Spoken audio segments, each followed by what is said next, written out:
I fell to my knees before the council, my voice cracking as I begged them to act. But they didn't. Not a single one of them moved. Not a single one cared. And yet, somehow, only the humans listened. The golden light of Cerulea's council chamber fell in streaks across the polished marble, catching the edges of towering holographic maps of the galaxy. Commander Celine Va knelt at the center, her hands trembling against the cold stone, voice barely above a whisper. "Please, you must act," she pleaded, knowing the words would likely dissolve into indifference. The council, ancient and stoic, observed her as if she were an insect, struggling beneath a magnifying glass. Centuries of arrogance had made them impervious to human desperation. Celine's heart hammered. Her mind raced with memories of human cliffs on the edge of annihilation, cities reduced to embers, children screaming in the void. I cannot fail them.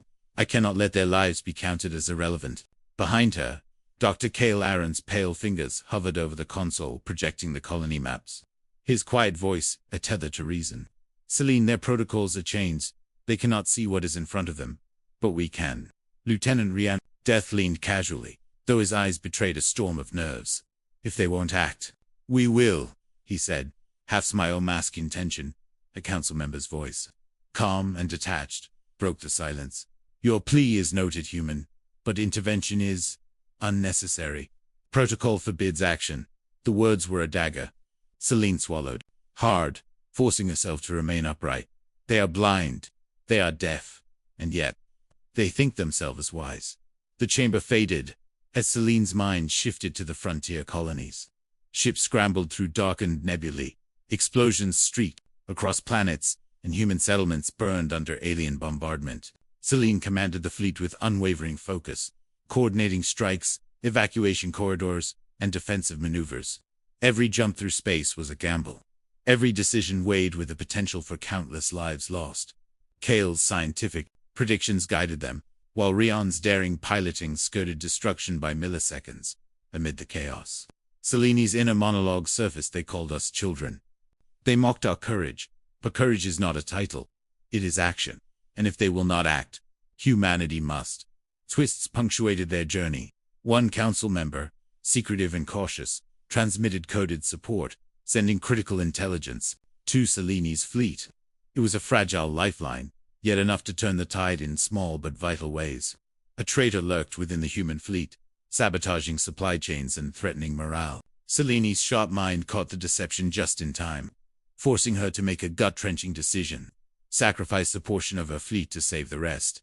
And then there was the unexpected ally, an alien species previously considered enemies. Their assistance challenged Celine's assumptions about loyalty and morality. Perhaps morality is not species-bound, she thought, but courage and choice. The narrative wove through visceral, cinematic moments. Human ships threading through clouds of iridescent nebula, engines burning like molten veins. Close-ups revealed Celine's hesitation before life-and-death choices. Fingers trembled on controls, lips pressed tight in silent calculation.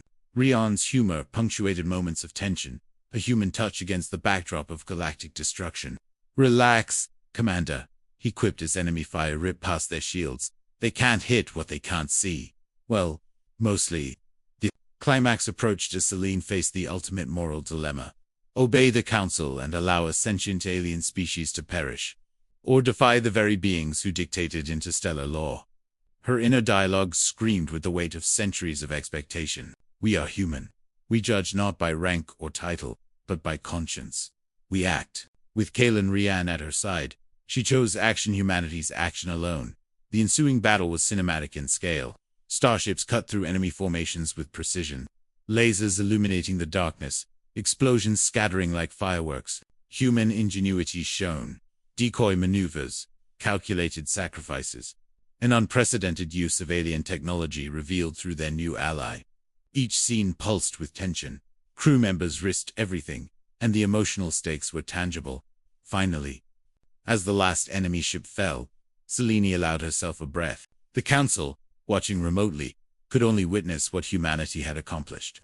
Their faces, once cold and indifferent, reflected disbelief. Humanity had acted where they refused, proving courage and moral clarity need no sanctions. Celine Cliff's inner monologue captured the victory's emotional resonance. "We were dismissed, ignored, even mocked. But action, courage, and conscience. Those belong to no council. They belong to those willing to choose rightly when no one else will. She stood on the deck of her flagship, the nebulae casting vibrant shadows across her face.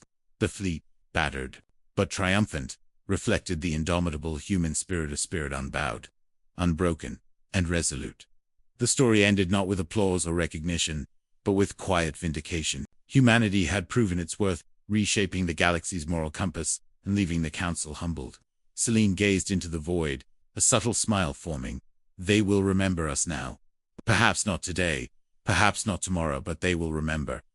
That when the galaxy turned away, humanity stood alone, and they chose life. Fade out. The signal arrived without warning, garbled and urgent, a faint cry from the edge of the galaxy. Envoy Jaren Voss stared at the holographic projection. A dying planet, cities reduced to smoke, oceans boiling, skies torn with firestorms. His fingers clenched into fists. They're screaming, and no one hears. Not the council, not the galaxy's elders. No one.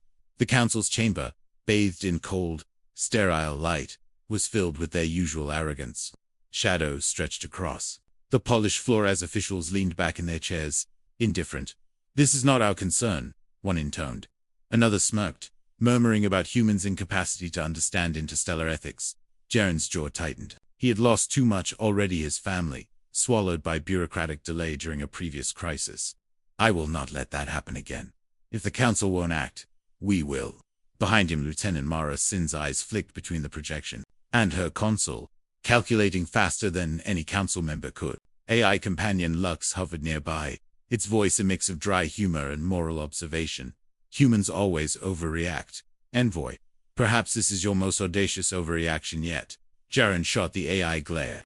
If this is overreaction, it's the kind that saves lives. The council dismissed him's protocol, they said. Intervention forbidden. It was the same arrogance that had plagued humanity for centuries. But Jaren knew humans were different, not because they were stronger, but because they cared, and caring sometimes means breaking the rules. Within hours, humans began moving. Secretly, starships gathered at hidden outposts. Crews briefed on a mission the galaxy officially forbade. Mara directed tactical deployment, calculating escape routes, resource allocation, and engagement probabilities. Every move carried the weight of potential disaster. One misstep, and both the fleet and the aliens they sought to save could be lost. Every moment we delay, lives are extinguished, Jaren thought, pacing the command deck. He ran simulations, consulted care-like scientific projections, even risked intuition over protocol. If the galaxy refuses to act, someone must. The journey was perilous. The fleet threaded through asteroid storms, engines leaving trails of molten blue fire, dodging patrols and remnants of alien forces that had already begun consuming the dying world. Mara's tactical genius guided them like a needle through chaos, while Lux offered sarcastic commentary. Congratulations, lieutenants, you've just dodged certain death by 0.7 seconds. Bravo. Thanks for the encouragement. Mara muttered, though a ghost of a smile broke her usually stoic demeanor. The tension escalated as humans approached the planet. Orbital defenses are up, forcing evasive maneuvers that tested both nerves and skill. Every moment was a gamble. Too aggressive, and the fleet could be destroyed. Too cautious, and they would arrive too late. Jaren's inner monologue reflected the burden of leadership. Every decision I make is measured in lives. Fail, and history will record our hesitation. Succeed, and perhaps the council will finally see. Twists arose like jagged lightning. The aliens humanity sought to save revealed knowledge that the council had suppressed for centuries. That could have prevented countless wars, left dormant by fear and hubris. Suddenly, the mission was more than rescue. It was proof that humanity's ethical courage exceeded bureaucratic oversight. But peril lurked closer. A council observer discovered hints of the secret operation and threatened sanctions.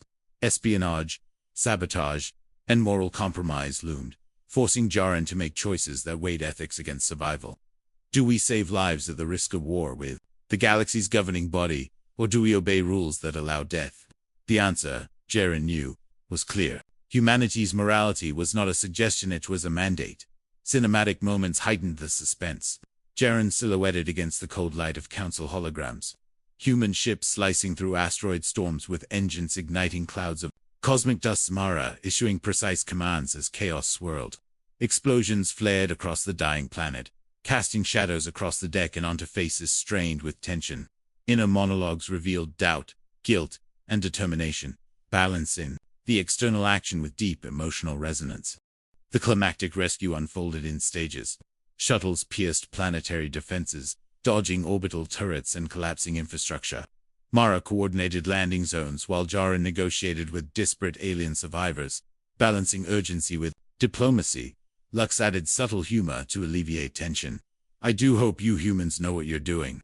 It would be inconvenient otherwise. As civilians were evacuated, a surprise ambush tested both human strategy and moral resolve. One miscalculated maneuver could have led to catastrophe, but Jaren trusted Mara's instincts. The fleet adapted in real time, using a combination of human ingenuity and suppressed alien technology to turn the tide. Explosions and gunfire illuminated the smoke-choked skies as humanity held the line. The moral weight of victory hit hardest when survivors expressed gratitude, not to the Council, but to humans. Jaren's inner monologue reflected a mix of relief and righteous vindication. They did not care. The Council ignored them. Yet humanity acted, guided not by law, but by conscience. Perhaps this is why the galaxy underestimates us, because courage is never legislated. Twists continued to ripple through the aftermath. The rescued aliens offered knowledge, support, and allegiance. The Council, caught between shock and disbelief, struggled to reconcile human audacity with their centuries of control. Jaren, standing on the command deck, realized that the mission had shifted the moral balance of the galaxy. Humanity's ethical authority had been proven, independent of any governing body. Cinematic imagery punctuated the resolution. Shuttles lifting from burning cities, human crews tending to alien survivors, engines casting a golden glow across the void. Extreme close-ups captured the emotional toll: fear, relief, exhaustion, and subtle pride. Jaren's gaze lingered on the holographic projection of the now stabilized planet. We were ignored, and yet we acted. Perhaps now, the galaxy will see that humanity does not need permission to do what is right. The story closed with a sweeping panorama of the fleet retreating through the nebulae. Survivors safe, and the Council's faces projected in stunned disbelief. Humans had acted when no one else would, proving that moral courage and decisive action were not traits granted by rank or species. They were defined by choice. And humanity had chosen to stand, unwavering, against indifference. Fade out as Jaren, watch as the stars, contemplating the cost, the victories, and the future humanity would carve from a galaxy that often ignored them, but never again. The Council chamber loomed above her, a cathedral of marble and gold, stretching impossibly high into Cerulea's vaulted sky. Ambassador Lyra Dane knelt in the center, her voice reverberating against polished stone. Please, you must stop this. Her words were fragile, trembling with desperation, but they fell on ears deafened by centuries of arrogance. The Council murmured among themselves, voices laced with amusement and thinly veiled disdain. They saw humanity as children, impulsive, emotional, incapable of judgment. Lyra's heart hammered. They do not see what is happening. They cannot see. But I will not turn away. Lyra had learned to balance empathy with cunning. Where others relied on protocol, she relied on instinct and moral clarity. She knew that the galaxy's stability was a lie, maintained by the indifference of those too powerful to care. Beside her, Commander Threx, war-hardened and pragmatic, whispered tactical warnings. His eyes scanned the chamber, calculating escape routes, contingencies, and threats even as Lyra spoke. Xenon, a silent observer from the Council itself, watched, with unguarded admiration, secretly rooting for the humans, though unable to intervene openly. The opening tension was palpable. Lyra's plea described atrocities that Council refused to acknowledge. Entire colonies on the brink of annihilation. Worlds stripped of resources. Children orphaned. Cities burned to ash. Her words were punctuated with holographic projections of suffering, a cruel mirror of the galaxy's apathy. If they do not act, these lives will vanish, and history will remember them as complicit. The Council's dismissal was swift. Human intervention is unnecessary, one voice declared. Another sneered. You presume too much, Ambassador. Ethics are not your domain. Lyra's hand shook, but her resolve hardened. Then we will act outside your domain. The narrative shifted from the chamber to the devastated colonies. Smoke spiraled into poisoned skies, and the screams of the innocent echoed across barren plains. Human fleets, led by Threx, maneuvered through treacherous space, navigating asteroid storms and alien patrols. Lyra monitored the operation from a command hub, her mind calculating every risk, every possibility, every moral decision that could define humanity's legacy. If the Council refuses, we cannot wait. Lives do not heed bureaucracy. Supporting characters shaped the story's moral and emotional core. Threx embodied pragmatism. His gruff humor lightened moments of terror. Xenon's secret loyalty reminded Lyra that even the blindest institutions had cracks where morality could seep through. Whole AI advisor Vera provided real-time analysis and ethical guidance, balancing the fleet's tactical needs against potential civilian casualties. Dialogue interwove tension with relatability. Threx, if we miscalculate, dozens of colonies will adapt. We always do, Threx interrupted, a grin breaking his hardened exterior. Hope alone won't save them, Lyra countered. No, but humans never wait for permission, Threx replied. The stakes intensified as the story unfolded. Lyra discovered hidden atrocities that the Council actively ignored, colluding with alien factions to suppress information. She realized that inaction had become a weapon, entire worlds left to suffer while the Council preserved its authority. This is not policy. It is cruelty cloaked in neutrality. The humans embarked on a covert mission to gather evidence, traveling through shadowed alien capitals, infiltrating fortified outposts, and hacking restricted databases. Each scene pulsed with suspense. Security patrols barely dodged detection. The tension of stealth missions amplified by cinematic close-ups of sweaty brows, clenched fists, and silent breaths. Moral dilemmas arose constantly. Which lives could be risked for evidence? Which lies could be told to save truth? Lyra's inner monologue captured the weight of leadership. We cannot fail. If we falter, the galaxy will continue to be complicit in genocide. Yet even with all our resources, even with all our courage, I fear the Council's blindness may be unstoppable. Twists emerged in rapid succession.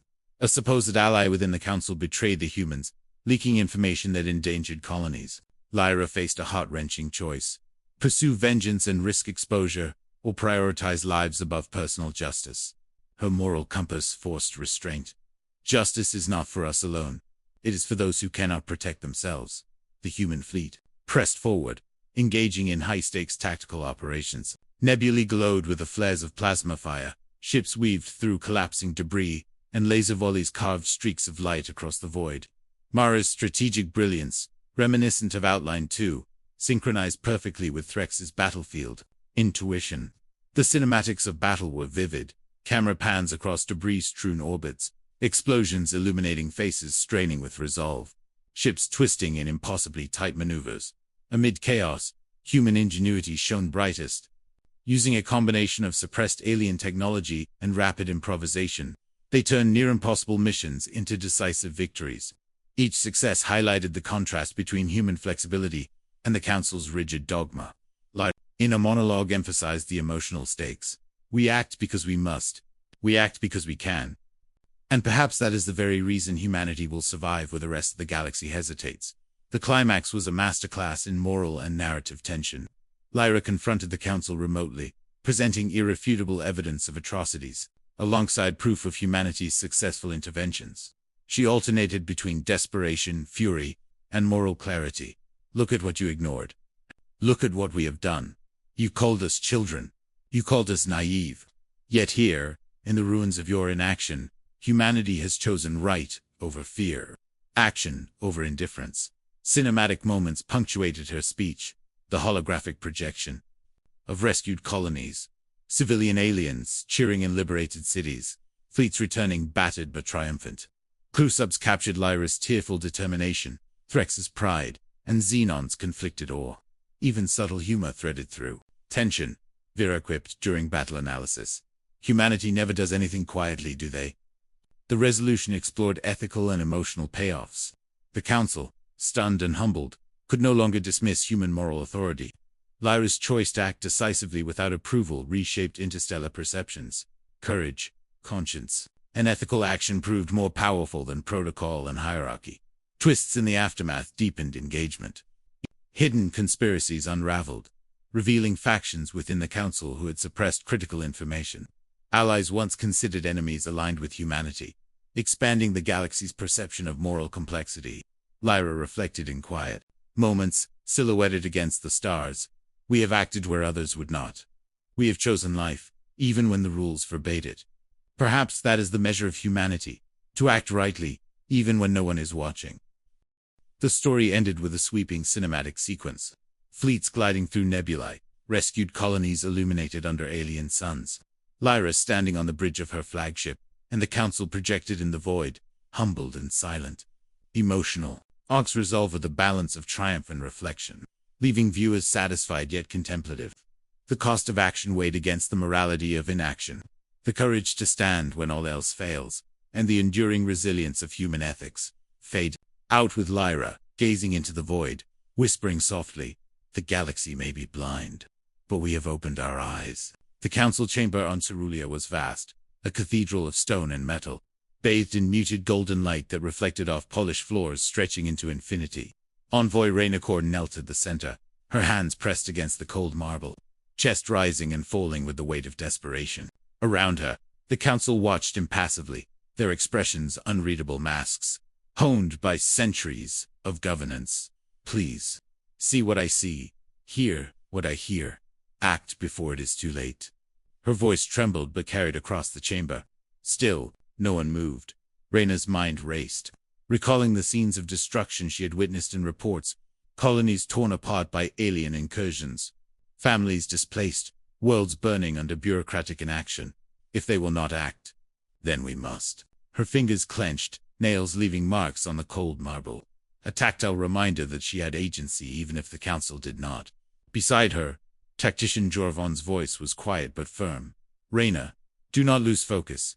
We still have a chance to prevent this." He was cynical by nature, scarred by battles and betrayals, but loyal, a stabilizing presence amidst moral chaos. The opening tension was palpable. Council members murmured among themselves, some chuckling at humanity's naive audacity. "They call us naive because we care." Perhaps they've forgotten that morality is stronger than protocol. Reyna's inner monologue captured the weight of this moment. "I am the voice for those who cannot speak. I am the hand for those who cannot defend themselves. And if the council will not rise, humanity will." Supporting characters enriched the narrative. Sol, an alien defector, brought insider knowledge of the council's politics and weaknesses. Their loyalty was tentative but invaluable, providing intelligence critical to the mission's success. Jorvon's tactical mind guided the secret mobilization of fleets, while Reyna's moral clarity drove every decision. Dialogue highlighted tension and character depth. "We can't trust them," Jorvon muttered, eyes scanning the chamber. "Then we trust ourselves," Reyna replied, voice firm, eyes glinting with determination. "Sometimes trusting ourselves gets people killed," he countered. "Sometimes not trusting ourselves is far worse." The story shifted between the council chamber, human starships preparing in secret, and war zones on the outer rim. Cinematic imagery unfolded, ships emerging from nebulae like phantoms, engines trailing blue fire against the void, explosions painting planets in harsh orange and red. The narrative threaded through inner monologues, tactical calculations, and tense dialogue to create a rich tapestry of suspense. Key plot points escalated tension. The council dismissed Reyna's plea, calling humanity naive and reckless. Yet, humans secretly mobilized a coalition to prevent interstellar catastrophe. Reyna's leadership was tested at every turn, coordinating fleet movements, anticipating council interference, and managing alliances with alien factions who were as morally complex as they were unpredictable. Every action required a balance of ethics, strategy, and courage. Betrayal deepened the stakes. One high-ranking council member, ostensibly neutral, leaked information that threatened to expose the human coalition. Trust fractured, forcing Reyna to make gut-wrenching choices, which operations to risk, which lives to prioritize, and whether to confront betrayal head-on or work around it silently. Her inner monologue revealed the moral complexity of command. Leadership is not about being liked. It is about choosing the right path, even when it costs us dearly. The narrative's cinematic tension was amplified in battle sequences. Human fleets navigated asteroid fields, dodged orbital defenses, and coordinated multi-pronged strikes against enemy forces. Engines burned bright, leaving streaks of light in the darkness of space. Explosions lit the void, and camera angles shifted between wide panoramas of destruction and intimate close-ups of crew members' faces, reflecting fear, determination, and hope. Reyna's moral and emotional arcs were central. She grappled with the weight of responsibility, the desperation of pleading ignored by the Council, and the relentless pace of operations. She experienced moments of doubt. Are we doing enough? Are we moving too slowly? Will our choices cost more lives than they save? But each setback strengthened her resolve. Humanity's courage, and ingenuity her courage, became the lifeline of countless colonies. Twists punctuated the mission. Sol revealed hidden alien weapon caches, providing humans with tools previously forbidden or unknown to the galaxy.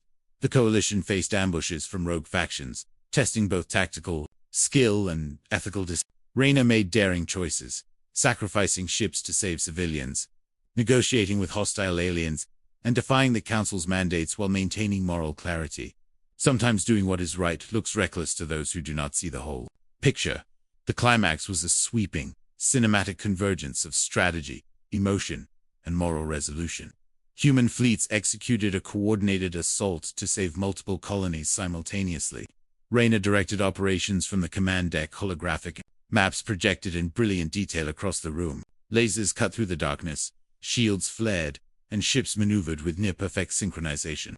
The Council, watching remotely, could only witness humanity's audacity. Inner monologues captured the emotional depth. They dismissed us. They mocked our courage.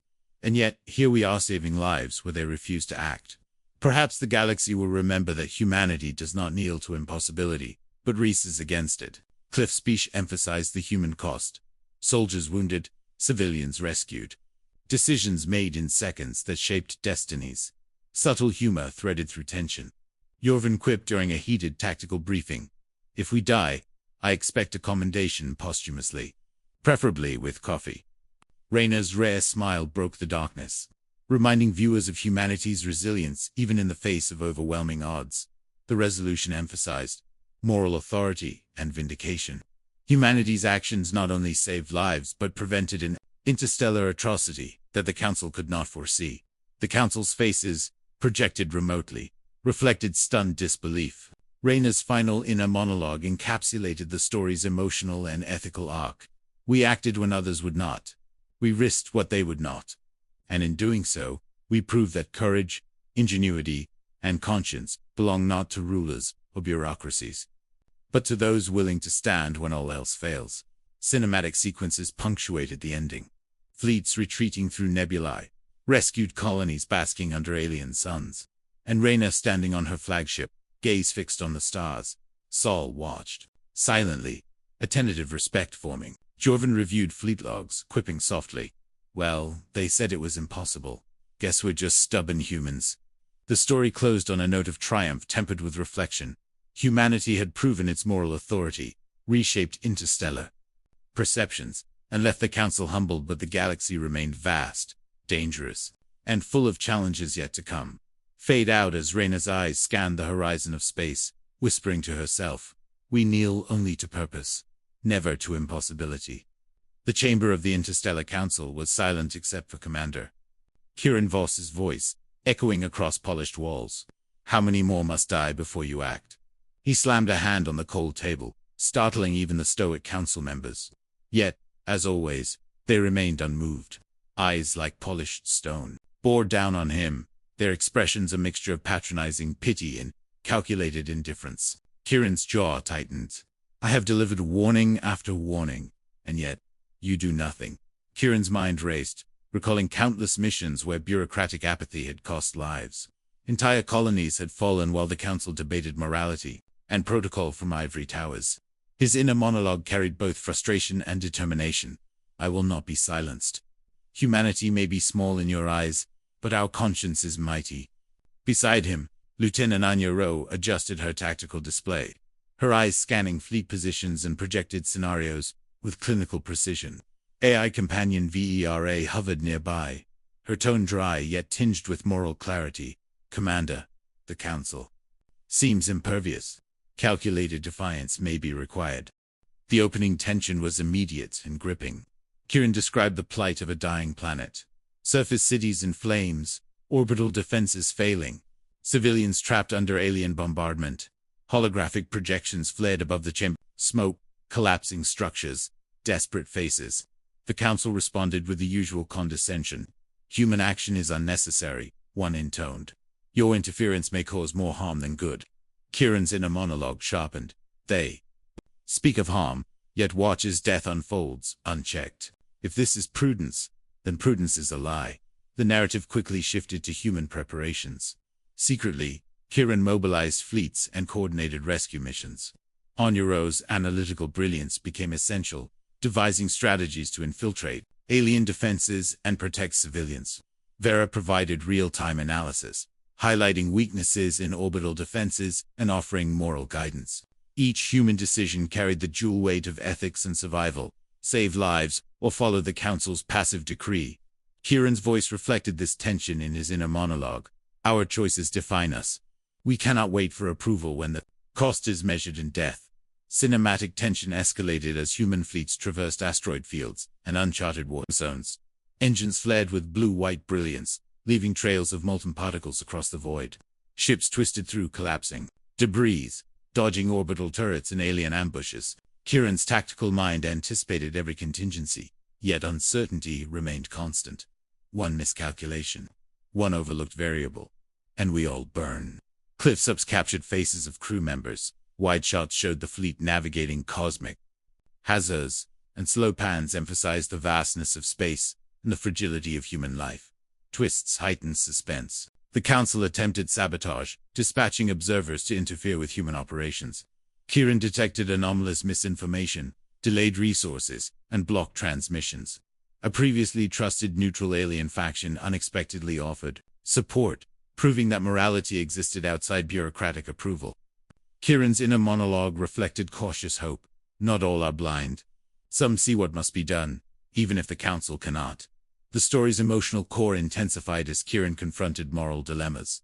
Should he risk civilian lives to achieve strategic advantage? Could he allow a ship to be destroyed to save hundreds elsewhere?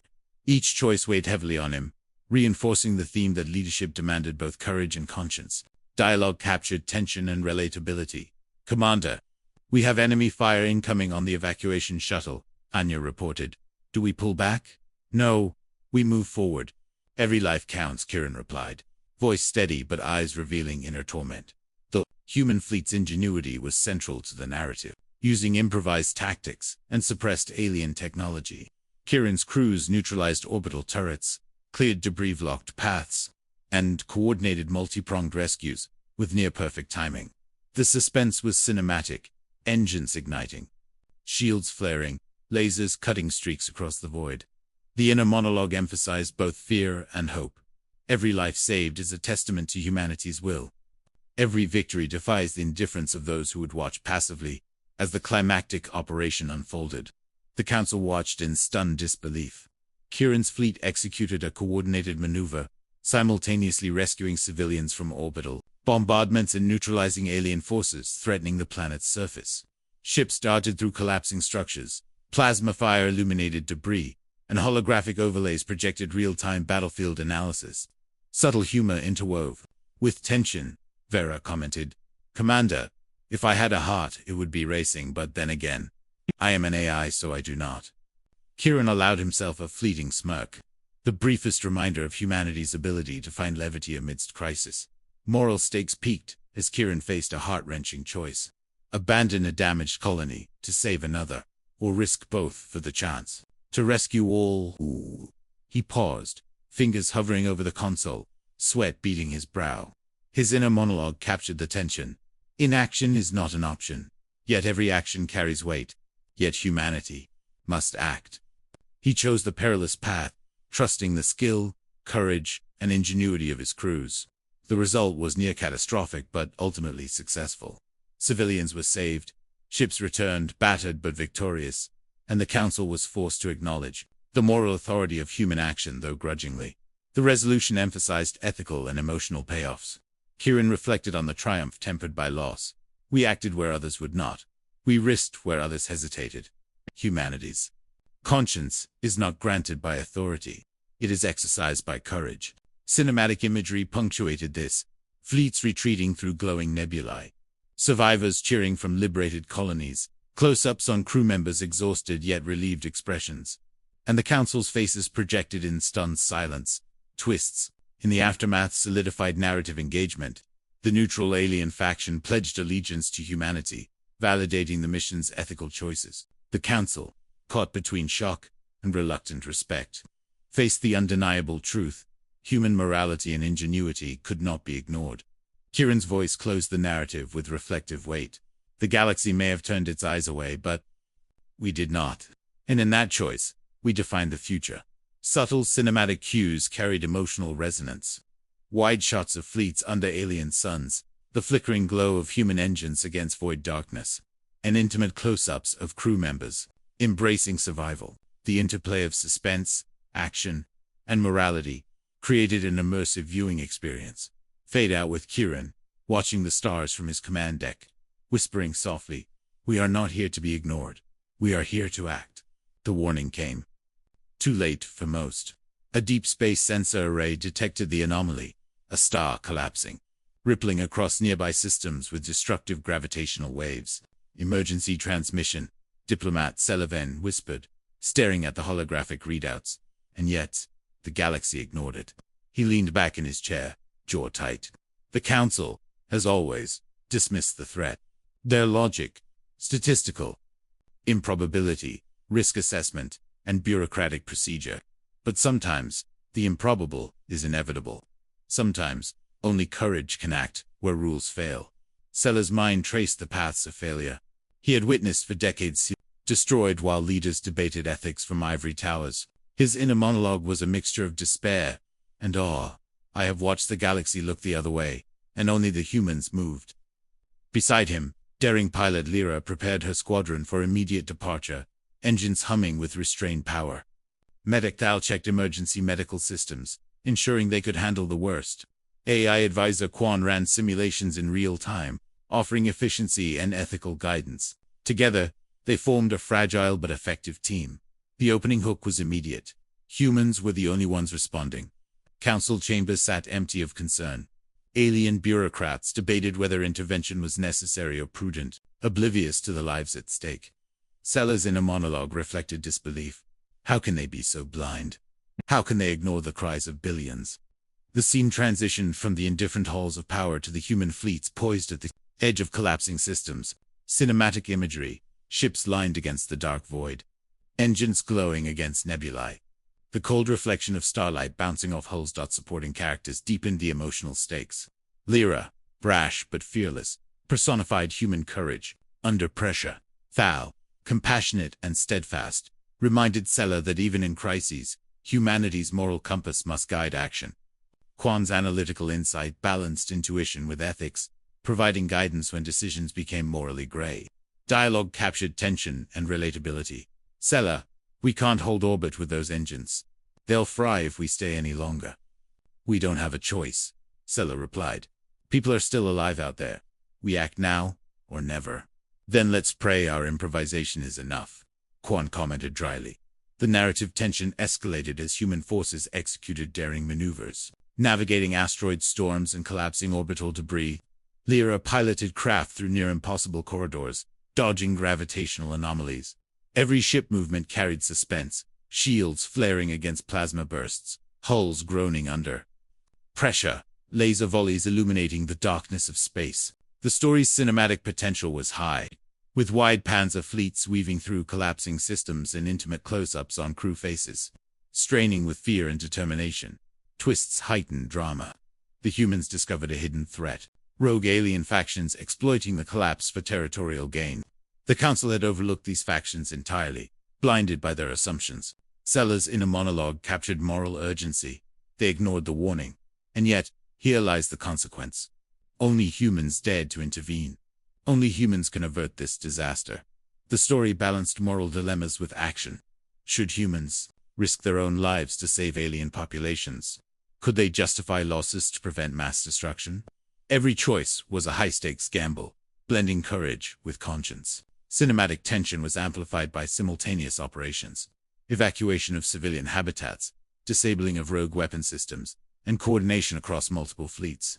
Explosions fled against the backdrop of collapsing stars, ships twisting and turning in acrobatic patterns. Emotional arcs deepened through Sellers' perspective. He observed bravery and fear, triumph and failure, in equal measure. He reflected on humanity's uniqueness. While the galaxy hesitated, we acted. Not because we were superior, but because we could not stand idle. Because conscience cannot wait for approval. The stakes were intimate and vast simultaneously. Personal risk to crew members, the survival of entire populations, and the shaping of interstellar moral authority.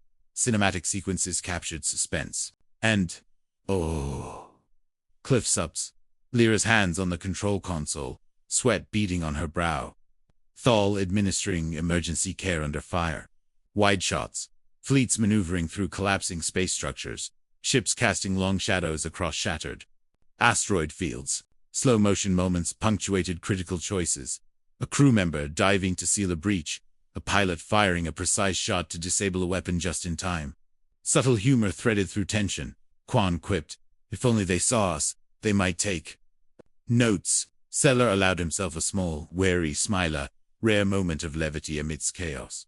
The climax blended moral triumph with visual spectacle. Humans coordinated a synchronized strike against rogue factions, simultaneously evacuating civilians and stabilizing collapsing infrastructure. Ships surged through gravitational waves, engines burning bright against cosmic darkness.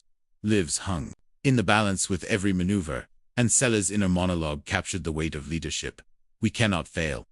Every life saved is a testament to what humanity can achieve when it acts with courage and conscience. Resolution emphasized ethical and emotional payoff. Humans saved thousands, prevented territorial exploitation, and redefined interstellar perceptions of moral authority.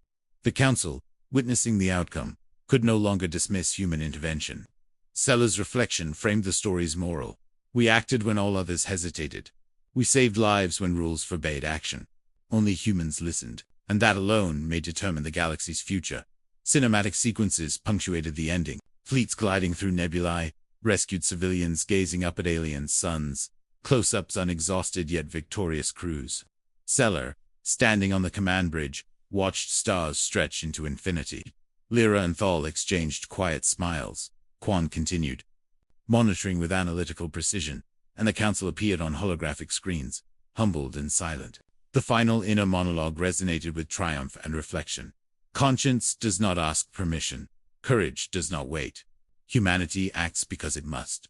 Fade out as Seller's eyes scanned the horizon, whispering, "We did what others could not. We acted, and that is all that matters." Envoy Myra Jan knelt on the cold marble floor of the Council's grand chamber, her voice barely above a whisper, yet every syllable carried the weight of countless lives. "I am begging you, do not let this happen." Her eyes scanned the towering, indifferent figures before her, ancient beings who had presided over the galaxy for eons, their faces an impassive sea of judgment. The stakes were universal, interstellar. Genocide loomed over a vulnerable species, and humanity's warnings had been ignored until now. Time is slipping, and they will not act. Only we can. Her inner monologue was a turbulent mix of guilt, hope, and determination. Mira had failed. Before, missions delayed by Council bureaucracy, opportunities missed, lives lost. Now, the weight of responsibility was unbearable. If I cannot convince them, if I fail again, countless innocents will die, and it will be my fault. Beside her, Lieutenant Dainrick adjusted tactical projections, his expression calm but eyes betraying tension. Strategist and realist Dane kept humanity's options grounded, analyzing probabilities while Mira grappled with moral urgency. Supporting characters added depth and tension. Alien informant Solis provided critical intelligence, challenging trust yet guiding the humans through hidden dangers. Holographic AI advisor Lyra offered strategy, analysis, and occasional levity, her calm tone balancing the human emotional volatility. Dialogue punctuated suspense. "Mira, we can't convince them," Dane said quietly. "Then we act without them," Mira replied, jaw tight. "We cannot wait for their permission, and if we fail, then we fail knowing we tried, not because we hesitated." The opening hook immediately immersed viewers in suspense. The Council, arrogantly indifferent, dismissed her pleas, citing protocol and probability of success. Mira's inner monologue captured disbelief. They speak of probabilities. While death is happening in morality does not wait for votes. The story immediately shifts to humans secretly mobilizing fleets, coordinating covert rescues, and preparing to confront threats the Council refused to acknowledge. Cinematic tension built as fleets emerged from dark nebulae, engines glowing against the void, shields flaring under alien fire. Human ingenuity became the lifeblood of survival. Ships maneuvered through collapsing orbital defenses, rescuing civilians from besieged planets and disabling rogue weapons with precise coordination. The narrative interweaved inner monologues, tactical dialogue, and suspense to maintain gripping pacing. Twists heightened stakes. A high-ranking council member, pretending neutrality, sabotaged communications to slow human operations. Mira discovered this betrayal at the worst possible moment, forcing rapid strategic improvisation. Solus revealed hidden enemy weapon caches, allowing the humans to overcome threats previously deemed insurmountable. Each decision carried ethical weight. Lives were at stake, and the consequences of failure were immediate and visceral. Moral dilemmas added depth. Should humans prioritize one colony over another? Could resources be stretched too thin, risking even more casualties? Mira's inner reflections emphasized the tension. Each choice is measured in lives, and yet inaction is not an option. If humanity cannot act, who will? Dialogue and cinematic beats reinforce suspense. We cannot save them all, Dane said, frustration creeping into his voice. Then we save as many as we can, Mira replied firmly. That is the difference between action and apathy. Cinematic sequences captured the intensity of human-led intervention. Ships darted through collapsing asteroid fields. Plasma beams tore through enemy defenses, and survivors were evacuated under near-impossible conditions. Close-ups revealed fear, hope, and courage etched on crew faces. Wide-angle shots showcased the scale of operations, human ingenuity versus overwhelming odds. Morality against bureaucracy. The climax was an interwoven tapestry of suspense, action, and moral resolution. Human fleets executed simultaneous missions across multiple planets, neutralizing rogue alien factions while evacuating civilians. Ships twisted through gravitational anomalies, engines flaring against cosmic darkness, laser fire illuminating. Devoid Mira coordinated via holographic displays, her voice steady even as adrenaline surged. The humans' moral and tactical courage became the linchpin of success. Emotional arcs reached their zenith.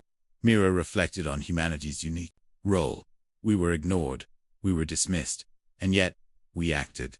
Because action, even in the face of failure, defines us. Humanity's conscience does not bow to protocol, it rises to the challenge. Crew members displayed exhaustion, fear, and elation in equal measure. Some celebrated victories quietly, others mourned those lost, highlighting the human cost of moral courage. Resolution emphasized triumph, tempered with reflection. Humans succeeded in preventing genocide, exposing hidden conspiracies, and proving their ethical authority in the galaxy. The Council, projecting their faces remotely, was forced into stunned silence. Mira's final inner monologue reflected the story's moral and emotional resonance. We did not wait for approval. We did not bow to indifference.